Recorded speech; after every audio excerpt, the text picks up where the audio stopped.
You know that quiet tug, the one that says your days could mean more, that you're capable of more. Most of us feel it. And most of us do the same thing with it.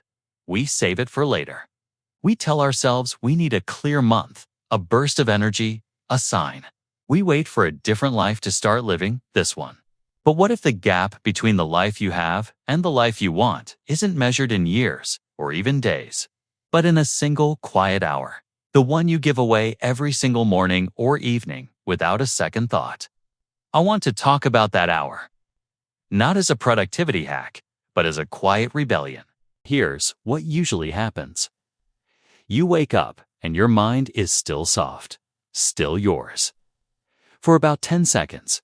Then you reach for the phone. You check the world, the news, the notifications, the inbox, the feeds. You're checking on everyone, everything, except yourself. You're asking, what does the world want from me today? Before you've even asked, what do I need? You're not lazy. You're just following a script. The world's script. And it's designed to pull you outward, into reaction, into consumption, into noise. It feeds on your first quiet thoughts. So you start the day already behind, already playing defense. Your energy, your focus, your clarity, it's spent before you've even gotten out of bed. You haven't lost your ambition. You've just mortgaged your attention. So, let's try a different script. It begins with a simple physical act of reclamation. When you wake up, you don't reach out. You stay in for 1 hour. You put the world on pause. This isn't about adding more to your to-do list. It's about creating a buffer between you and the noise. A space where you can hear your own thoughts again. In this hour, you don't consume anything. You don't scroll. You don't watch. You don't listen to podcasts. You create or you connect, but only with what's already inside you. You could write 3 sentences in a journal. Not a diary, just a clearing of the mental deck. Here's what's on my mind. You could sit with a coffee and just stare out the window. Let your thoughts wander without a destination. You could move your body slowly, not to burn calories, but to remember you have one. This hour isn't for output. It's for input. Your own. When you do this, something subtle shifts. You're no longer starting your day by reacting to other people's agendas. You're starting it by acknowledging your own presence. You build a small but solid inner footing.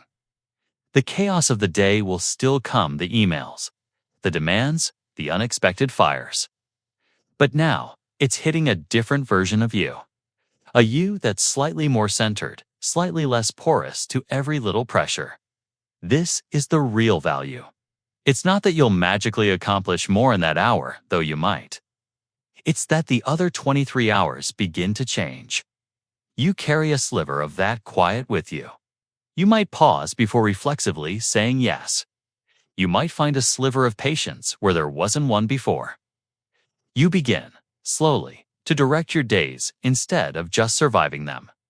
The hour itself isn't the transformation. It's the daily practice of reminding yourself that you are the author, not just a character in your own story. There's only one rule for this to work.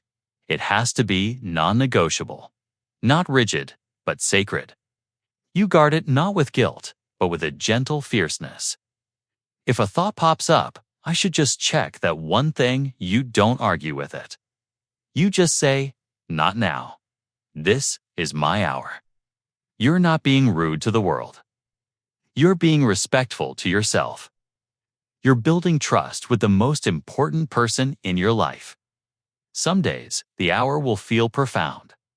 Other days, it will feel boring, even pointless. Do it anyway. The boring days are the most important ones. They're the days you prove this isn't about a feeling, it's about a commitment. It's the repetition that rewires the pattern. You don't need a new plan for your whole life.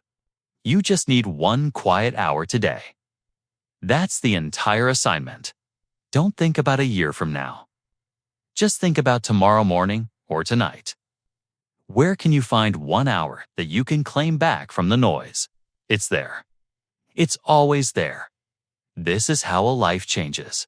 Not in a dramatic overnight revolution, but in a daily, quiet return to yourself. One reclaimed hour at a time. You start to belong to your own life again, and that is a feeling no notification can ever give you.